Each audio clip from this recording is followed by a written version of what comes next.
Hello, this is संगम तहियर। हम कर रहे हैं यूपीआर मिल जेई पेपर 2019 की एनालिसिस और ये है भाग 5। अन्य भाग मैं अपलोड कर चुका हूँ, उसकी लिंक डिस्क्रिप्शन बॉक्स में दी जा रही है। अगर आपने नहीं देखा है तो वहाँ से ज़रूर देख लें। और अगर आपको वीडियो पसंद आ रही है तो मेरा मनोबल बढ़ाने के लिए आप वीडियो को लाइक करें और चैनल को सब्सक्राइब करें। क्वेश्चन स्टार्ट करते हैं। As per IRC standard, aggregate subjected to soundness test should have an average loss in weight not more than dash when tested in sodium sulfate after 10 cycle.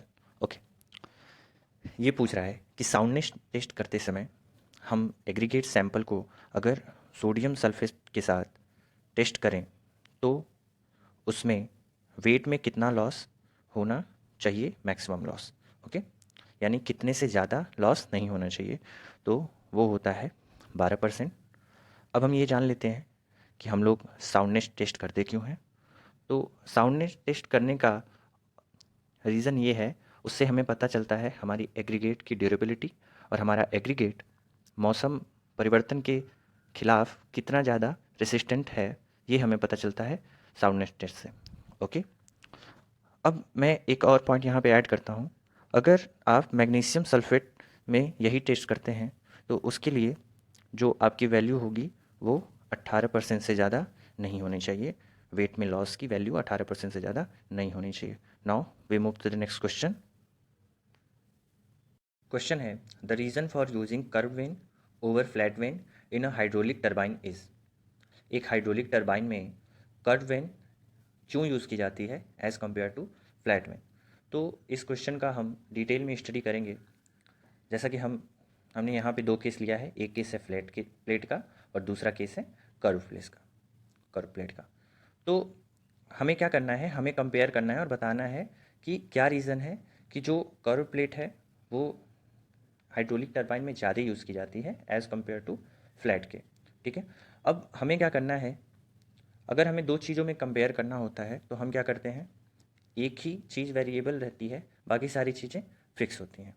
ठीक है, तो यहाँ पे बाकी सारी चीज़ें फिक्स हैं। जैसे वेलोसिटी जो जेट से निकलती हुई वाटर की है वो यहाँ भी वी है और यहाँ पे भी वी है, लेकिन डिफरेंट बस क्या है, वेरिएबल बस क्या है, यहाँ पे प्लेट फ्लैट है और यहाँ पे प्लेट कर्व है। अब हम देखते हैं, यहाँ हम एफ एक्स की वैल्यू निकालेंगे और फिर वर्क डन पर सेकेंड निकालेंगे, फिर एफिशिएंसी सिस्टम की निकालेंगे, उसके आधार पर निकालते हैं एफिशिएंसी मैक्सिमम कि इस केस में मैक्सिमम एफिशिएंसी कितनी होगी, तो वो आ रही है 29.6%। और कर्व प्लेट के संदर्भ में यही चीज़ जब हम ज्ञात करते हैं तो वो आता है कितना, V/3 डेट इज़ 33.3%। ओके, ना हम देख रहे हैं कि ये वाली जो वैल्यू है इस वाली वैल्यू की अपेक्षा ज़्यादा है। यानी क्या हम देखें, इफ़िशियंसी हमें ज़्यादा मिल रही है किस केस में, कर्व प्लेट के केस में। ठीक है, तो हमारा आंसर क्या हो जाएगा, higher hydraulic efficiency can be obtained. Okay, answer is first is correct. अब मेरा इतना डिटेल में आपको समझाने का केवल यही औचित्य था ताकि आपको ज़्यादा से ज़्यादा नॉलेज मिल जाए, क्योंकि बताने के लिए तो ये क्वेश्चन कोई भी बता देगा, लेकिन अगर आप डिटेल में स्टडी करोगे तो आपको चीज़ें भूलेंगे नहीं। इसलिए मैं कहता हूँ आप डिटेल में स्टडी करो और जितनी ज़्यादा हो सके क्वेश्चंस पे फोकस करो और ध्यान से क्वेश्चंस को सॉल्व किया करो। Okay, we move to the next question, that is the Bernoulli equation is applicable to compressive flow, non uniform flow, steady flow, unsteady flow. Okay, तो जैसा कि हम जानते हैं बर्नौली जो इक्वेशन होता है हमारा, वो किसके लिए एप्लीकेबल होता है, वो होता है स्टेडी फ्लो के लिए, इनकम्प्रेसिबल, और हमारा जो फ्लो हो वो कैसा हो, इरोटेशनल हो। ओके, ये जो है वो एजम्पशन है, तो यहाँ पे हम देखते हैं ऑप्शन नंबर 4 मैच कर रहा है, that is the correct answer. Now move to the next question. In estimating the cost of earthwork excavation normally an extra rate is provided for every lead of dash and lift off. यानी ये पूछना चाहता है कि earthwork में excavation करते समय lead और लिफ्ट की वैल्यू कितनी होती है। तो मैं बता दूं आपको, जो लीड होता है उसकी वैल्यू होती है 30 मीटर और जो लिफ्ट होती है उसकी वैल्यू होती है 1.5 metre. Okay, now this is the correct answer. Okay, now move to the next question. Quantity of a steel bar in bar building schedule is calculated in. Bar bending schedule में जो quantity होती है steel bar की, वो कैसे calculate की जाती है? किलोग्राम में, number of full length steel rod में, ग्राम में या फिर मीटर में? तो मैं आपको बता देना चाहता हूँ कि जो वैल्यू होती है वो स्टील बार की, वो कैलकुलेट की जाती है किलोग्राम में या फिर क्विंटल में। किसी किसी एग्जाम में क्विंटल भी ऑप्शन दे देता है, तो वहाँ पे घबराइएगा मत, क्विंटल सही होगा। Okay, now move to the next question. In industrial building to obtain a hard bearing surface the finishing provided above concrete topping is. Okay, यहाँ पे फिर वही क्वेश्चन जो हम पिछले वाली वीडियो में डिस्कस कर चुके हैं। यहाँ पे इंडस्ट्रियल बिल्डिंग दे दिया है, ठीक है। अब ये पूछ रहा है कि हार्ड बियरिंग सरफेस प्राप्त करने के लिए हम किस टाइप का फिनिशिंग प्रोवाइड करेंगे। तो जैसा कि हमने पिछले वीडियो में आपको बताया था कि इंडस्ट्रियल स्ट्रक्चर जो बनाने में जो बेसिकली हमारा जो ग्रेनाइट का होता है स्टोन, वो ज़्यादातर यूज़ किया जाता है, ठीक है। अब यहाँ पे हम देखते हैं, ऑप्शन देखते हैं। ऑप्शन है basaltic finishing, sand finishing, granolithic finishing, marble finishing. तो यहाँ हम देख रहे हैं ग्रेनोलिथिक फिनिशिंग एक दिया हुआ है, and that is the correct answer, क्योंकि हम जानते हैं कि इंडस्ट्रियल बिल्डिंग में जो ग्रेनाइट होता है वो ज़्यादा विदर रेसिस्टेंस करता है। Okay, now move to the next question. Question is, for which type of soil as in situ geotechnical testing method that is vane shear test is use. Question पूछ रहा है कि वेन शियर टेस्ट किस type के soil के लिए किया जाता है? Sandy, soft, sandy silt, gravelly soil. तो मैं बता दूं, जो वेन शियर टेस्ट होता है वो cohesive soil, purely cohesive soil जैसे कि क्ले, इनके लिए यूज़ किया जाता है। तो यहाँ पे कोहेसिव सॉइल कोई ऑप्शन तो नहीं है, लेकिन यहाँ पे एक ऑप्शन है सॉफ्ट सॉइल। और हम जानते हैं जो कोहेसिव सॉइल होती है वो सॉफ्ट होती है, क्योंकि उसका इंटरनल एंगल ऑफ फ्रिक्शन कम होता है। Now move to the next question. A steel plate is 25 centimetre wide and 10 mm thick. If diameter of the bolt hole is 15 mm, then net section area of the plate is. अब ये पूछ रहा है कि plate का net section area क्या होगा। जैसे कि हम मान लें कि ये हमारा प्लेट है, ओके, ये हमारा प्लेट है कुछ इस तरीके से। अब इसमें क्या किया, जो इसने बताया है कि जो प्लेट है उसकी विड्थ कितनी है, 25 सेंटीमीटर है, ओके, और जो थिकनेस है वो कितनी है, वो है हमारी 10 mm, ओके। अब ये पूछ रहा है कि इसमें एक बोल्ट होल है, कितने का, जो बोल्ट है वो है 15 mm डाया का, यानी हम यहाँ पे एक होल कर रहे हैं 15 mm डाया का, ओके। अब ये पूछ रहा है कि नेट इफेक्टिव एरिया कितना होगा। तो नेट इफेक्टिव एरिया कितना होगा, यही तो हमारा नेट इफेक्टिव एरिया होगा। यानी नेट इफेक्टिव एरिया निकालने के लिए जो टोटल एरिया है, टोटल एरिया में से हम माइनस कर देंगे जो बोल्ट डायमीटर वाला एरिया है उसको। तो टोटल एरिया हमारा कितना है, 25 सेंटीमीटर इंटू 10 mm दिया है, तो हम इसको सेंटीमीटर में चेंज करेंगे, ये हो जाएगा 1, फिर माइनस हमारा बोल्ट का जो डायमीटर है वो 15 mm है, that is 1.5 centimetre into 1 is equal to 23.5 centimeter square. Now option number 4 match, that is the correct answer. Now move to the next question. Normally in estimating the value of property at a particular year obtained by original cost minus amount of depreciation up to previous year is known as। ये कहना चाहता है कि original cost में से अगर हम depreciation को घटा दें तो उस वैल्यू को क्या बोलते हैं, तो उसे कहते हैं हम बुक वैल्यू। ओके, थोड़ा हम डिटेल में स्टडी कर लेते हैं इसका। मार्केट वैल्यू क्या है? The market value is a property is the amount which can be obtain at any particular time for open market if the property is put for sale. Okay, book value क्या है?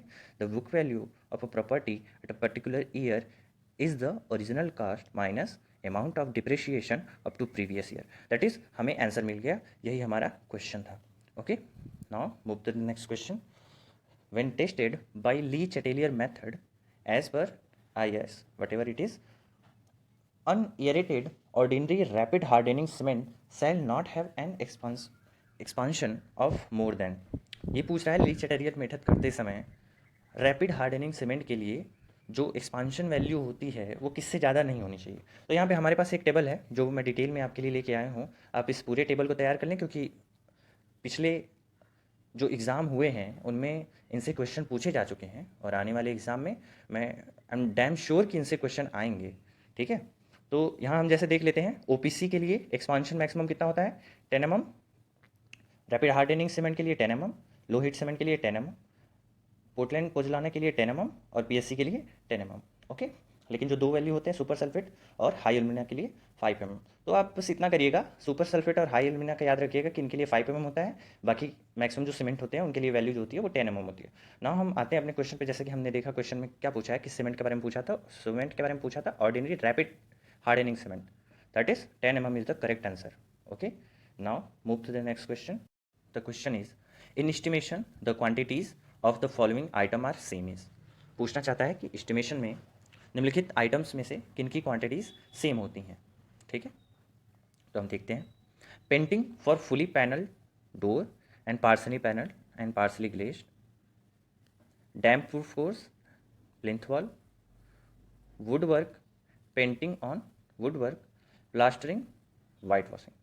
तो हम जैसे यहाँ पे देख रहे हैं, painting for fully panel door और partially panel door and partially glazed, इनके लिए जो क्वांटिटीज़ होती हैं वो सेम नहीं होती हैं।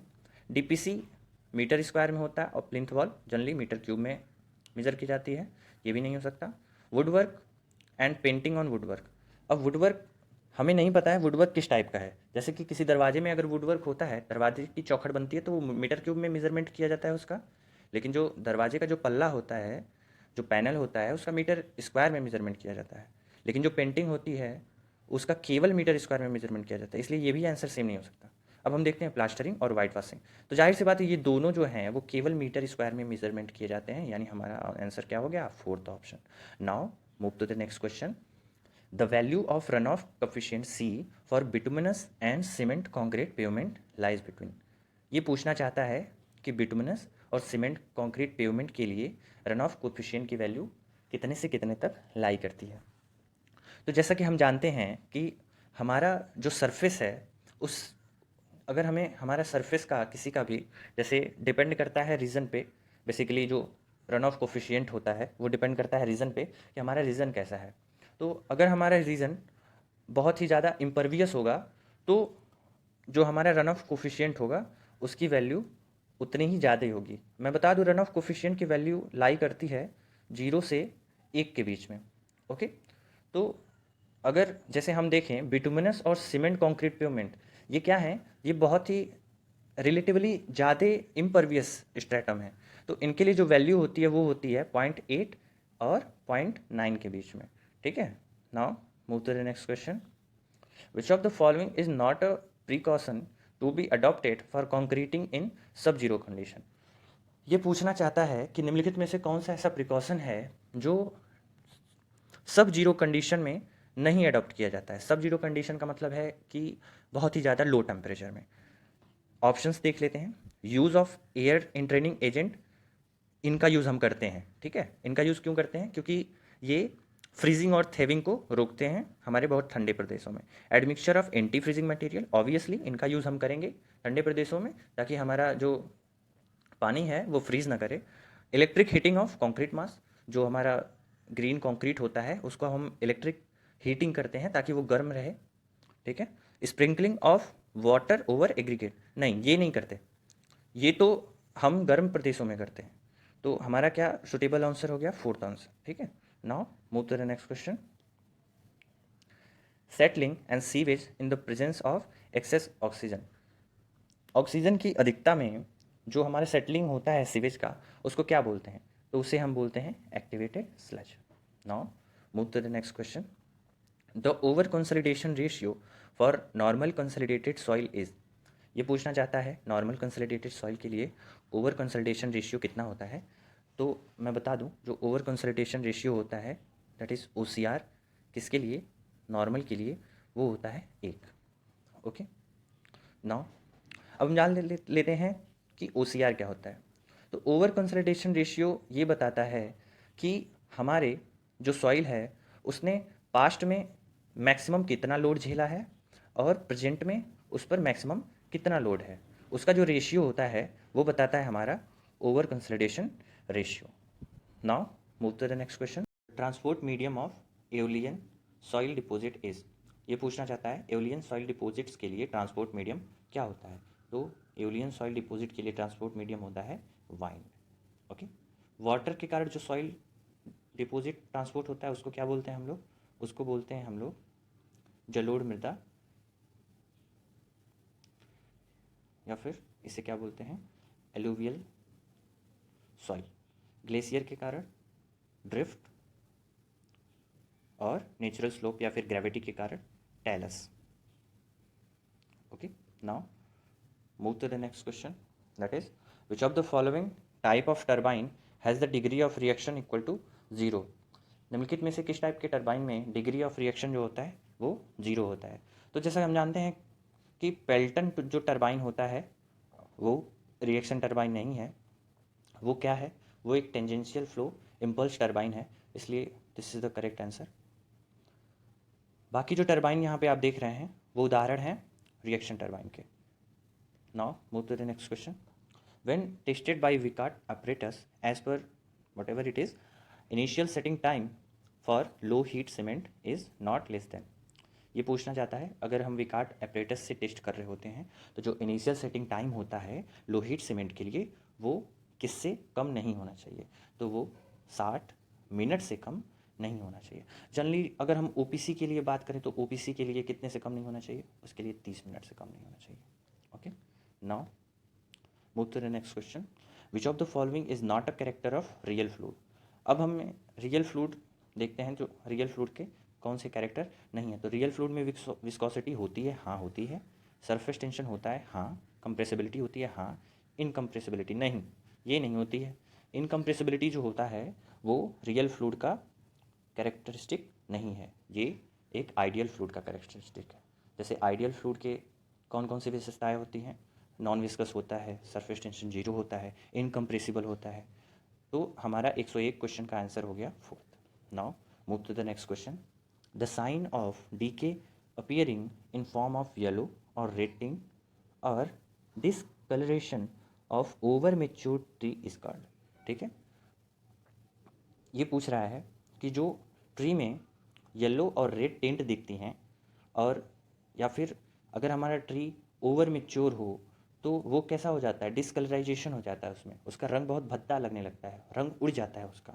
तो उसको क्या बोलते हैं, उसको हम लोग क्या बोलते हैं, उसको हम लोग बोलते हैं फॉक्सीनेस। ओके, शेक क्या है, शेक जैसे हमारा अगर लकड़ी का जो लट्ठा है, जनरली लकड़ी जो पेड़ है उसको काट के गिराने के बाद हम उसको लट्ठा ही बोलते हैं। तो अगर वो धूप में पड़ा हुआ हो या फिर उसको काट के गिराने के बाद बहुत वक्त तक पड़ा हुआ हो तो क्या होता है, उसके जो वलय होते हैं वो एक दूसरे से या तो दूर हो जाते हैं या फिर वलय के रेडियली वो फटने लगता है, उसको हम लोग बोलते हैं शेक। जैसे कुछ टाइप के शेक होते हैं, स्टार शेक हो गया, हर्ट शेक हो गया, कप शेक हो गया, रेडियल शेक हो गया। ठीक है, नॉट्स क्या होते हैं, नॉट्स जो होते हैं जैसे मान लो एक ही पेड़ में दो वलय एक जगह जहाँ पे टकरा जाएं, दो वलय एक जगह जहाँ पे टकरा जाएं वहाँ पे गांठ बन जाती है, वहाँ पे वो काला पड़ जाता है। ठीक है, और वहाँ उस जगह ग्रोथ किसी टाइप की नहीं होती है, तो उसे हम लोग नोट्स बोलते हैं। ये एक टाइप का डिफेक्ट है। ठीक है, इससे जो लकड़ी होती है वो कमज़ोर पड़ जाती है। Now move to the next question, state whether the given statement are true और फॉल्स। अब हमें बताना है जो नीचे दिया गया है उसमें ट्रू कौन सा है, फॉल्स कौन सा है। Timber flooring is susceptible to termite attack. जाहिर सी बात है कि अगर हमारे टिम्बर फ्लोरिंग है तो उस पर टर्मिट अटैक हो सकता है। Timber flooring is susceptible to warping, जाहिर सी बात है ऑब्वियसली। अगर लकड़ी की सीजनिंग अच्छे से नहीं की गई है या फिर उसका प्रिजर्वेटिव अच्छे से नहीं उस पर यूज़ किया गया है तो वो वाप हो सकती है, टेढ़ी हो सकती है। दैट मीन दोनों आंसर जो हमारे होंगे वो करेक्ट होंगे। Now move to the next question, a simply supported beam has a span of 8 metre. Okay, हम बना लेते हैं, एक सिंपली सपोर्टेड बीम है, ठीक है, जिसका स्पान कितना है, 8 मीटर का है। अब ये कह रहा है it is subjected to a point load of 60 kilo newton. एक 60 किलो न्यूटन का पॉइंट लोड लगा हुआ है इस पर, and E I is the constant throughout the length, magnitude of the slope at any support. तो हम जानते हैं कि इस केस में सिंपली सपोर्टेड पॉइंट लोड के केस में मैग्नीट्यूड कितना होता है स्लोप का, वो होता है WL² अपॉन 16 EI। अगर हम वैल्यू पुट करेंगे तो हम आंसर क्या मिलेगा, हमें 4th आंसर जो है 240/EI, वो हमारा करेक्ट आंसर मिल जाएगा। आप लोग सॉल्व कर लीजिएगा। Thank you for watching this video. अगर आपको वीडियो पसंद आई है तो इसे शेयर करें, चैनल को मेरे सब्सक्राइब करें। धन्यवाद।